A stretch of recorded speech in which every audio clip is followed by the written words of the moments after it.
নমস্কার। খবরের অন্তরালের খবর নিয়ে ক্যালকাটা ডায়ালগস থেকে মনোজ দাস।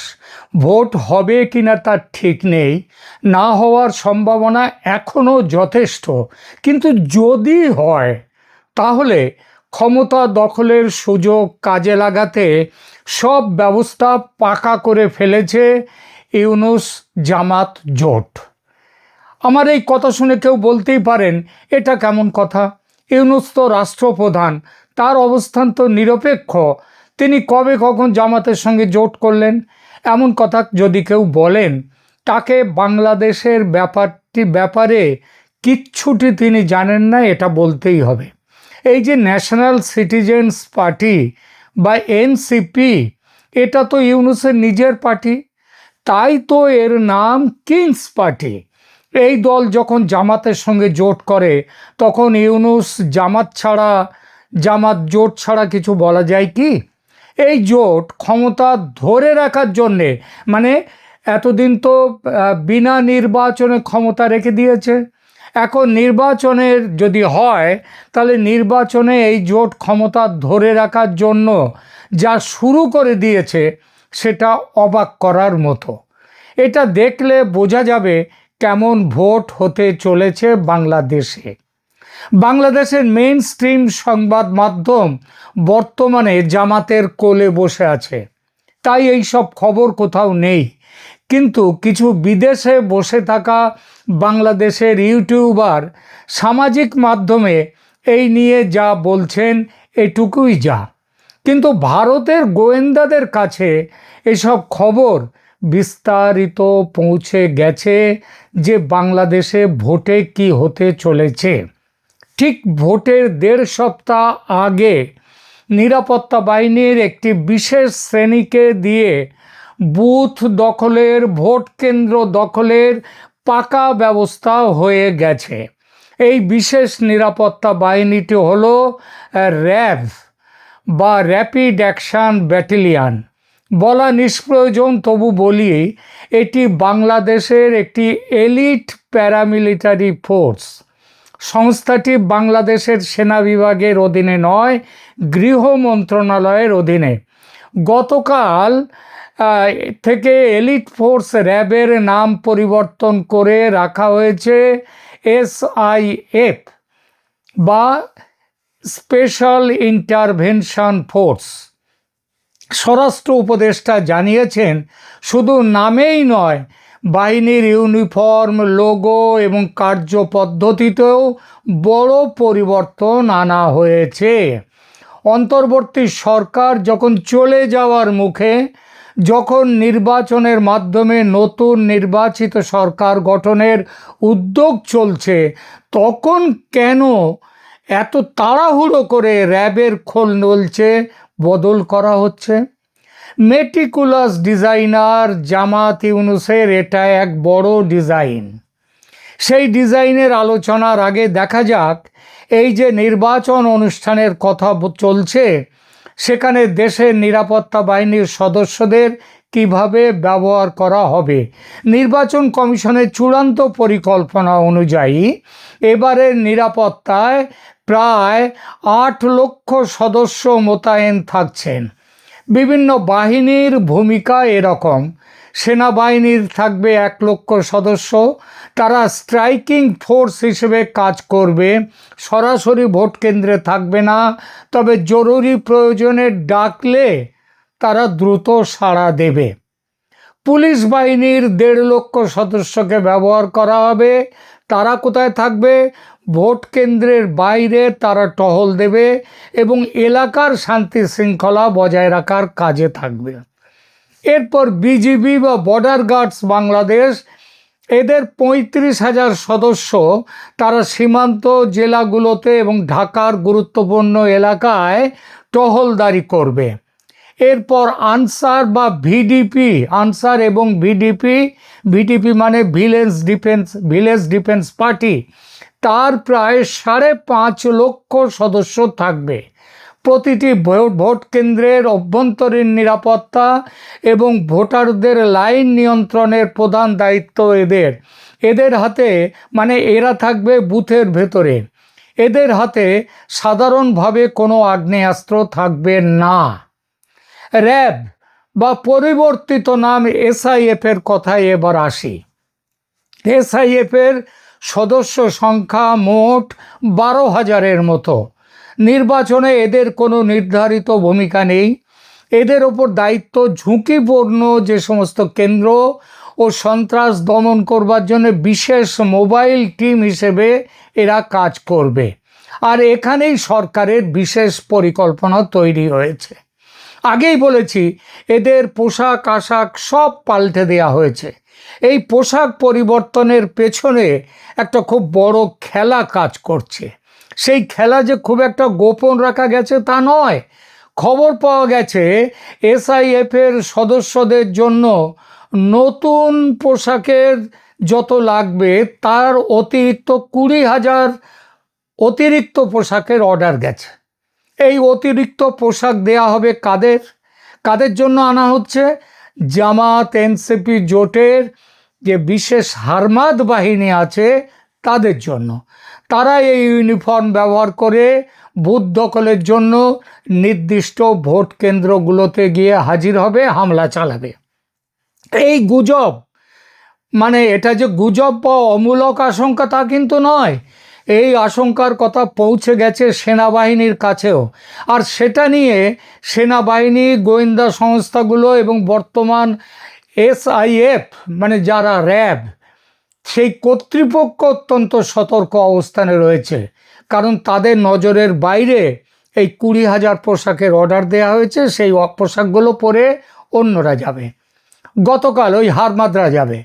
গতকাল 3রা ফেব্রুয়ারি গাজীপুরের বিআরআরআই সম্মেলন কক্ষে 3 বাহিনীর প্রধানের এক গুরুত্বপূর্ণ বৈঠক হয়েছে। 3 সেনার 3 বাহিনী। নির্বাচনের ঠিক 9 দিন আগে এই ধরনের উচ্চ পর্যায়ের সমন্বয় সভা, এটা মূলত নিরাপত্তার যে নতুন যে একটা নিরাপত্তার সংকট এসছে সেই সংকট মোকাবিলা করার উদ্দেশ্যে। সেনাপ্রধান জেনারেল ওয়াকারুজ্জামান, নৌবাহিনী ও বিমান বাহিনী প্রধানদের উপস্থিতিতে এই বৈঠকে প্রধানত ইনএড টু সিভিল পাওয়ার এর আওতায় সেনাবাহিনী কিভাবে বেসামরিক প্রশাসনকে সহায়তা করবে তা চূড়ান্ত করা হয়েছে। বৈঠকে গাজীপুর, নরসিংদী ও নারায়ণগঞ্জ জেলার ডিসি, এসপি এবং বিভাগীয় পর্যায়ের কর্মকর্তাদের সাথেও সমন্বয় করা হয়। এই বৈঠকের মূল বার্তা কি? বাহিনীর সদস্যদের পেশাদারিত্ব, নিরপেক্ষতা এবং ধৈর্য বজায় রেখে জনগণের বন্ধু হিসেবে দায়িত্ব পালনের কঠোর নির্দেশ দেওয়া হয়েছে।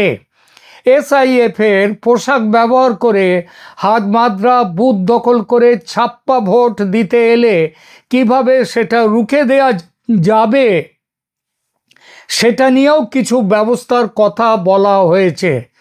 যদি অতিরিক্ত 20,000 পোশাক তৈরির কথা কেবলমাত্র গুজব হতো, তাহলে সেনা এই প্রতিরোধমূলক ব্যবস্থা কেন নিতে গেল? খবর মিথ্যে হলে এই ব্যবস্থা নেওয়ার কথাই উঠতো না, তাই নয় কি? পোশাক বিতর্কের প্রেক্ষিতে কি ব্যবস্থা নিচ্ছে সেনা? গতকাল কি ঠিক হয়েছে? গতকাল জেনারেল ওয়াকারুজ্জামানের সভাপতিত্বে সেনাবাহিনীর অফিসাররা গাজীপুর বৈঠকের সূত্র ধরে সিদ্ধান্ত নিয়েছে যে এসআইএফ এবং সেনাবাহিনীর নতুন ইউনিফর্মে বিশেষ হলোগ্রাম এবং কিউআর কোড সম্বলিত ডিজিটাল আইডি থাকবে। ফলে কোনো সিভিলিয়ান বা ক্যাডার তারা যদি বাহিনীর পোশাক পরে জালিয়াতি করতে চায়, তাৎক্ষণিকভাবে তাদের শনাক্ত করা সম্ভব হবে। কি বোঝা গেল সেনার এই সিদ্ধান্ত থেকে? বোঝা গেল পোশাক বিতর্ক, ওই 20,000 নতুন পোশাক, এক্সট্রা পোশাক তৈরি করে হারমাদদের দিয়ে দেওয়ার যে খবর, এটা কেবল ভিত্তিহীন খবর নয়, এটা বাস্তব। কিন্তু কথা হলো, সর্ষের মধ্যেই যেখানে ভূত, সেখানে ভূত তাড়াবে কে? প্রশ্ন ওঠে, কে এই হলোগ্রাম লাগাবে? সেনা নাকি সরকারের স্বরাষ্ট্র দপ্তর? কে এই জালিয়াতি ধরবে? কিভাবে ধরবে এসব প্রশ্নের কোনো সদুত্তর নেই। অর্থাৎ মেটিকুলাস ডিজাইন নিয়ে প্রশ্ন উঠে যেতেই চোখে ধুলো দেওয়ার চেষ্টা শুরু হয়ে গেছে। মনে রাখতে হবে, দেশে মোট ভোট কক্ষ মানে বুথ আছে 2,44,649টি, আর ভোট কেন্দ্র আছে, অর্থাৎ এই বুথগুলো যে ভোট কেন্দ্রে, অনেক ভোট কেন্দ্রেই একাধিক বুথ সেখানে আছে, ভোট কেন্দ্র মোট আছে 42,761টি। মোট ভোটার দেশে আছে 12,77,11,895 জন। তার মানে গড়ে প্রতিটি ভোট কেন্দ্রে প্রায় 3,000 ভোটার ভোট দেবেন এবং প্রতিটি বুথে গড়ে 5 থেকে 600 ভোটারের ব্যবস্থা রাখা হয়েছে। সারা দেশের ভোট কেন্দ্রগুলোকে 3টি ক্যাটেগরিতে ভাগ করা হয়েছে। লাল মানে অতি ঝুঁকিপূর্ণ বা হাইপার সেন্সিটিভ, হলুদ মানে ঝুঁকিপূর্ণ বা সেন্সিটিভ, এবং সবুজ মানে সাধারণ।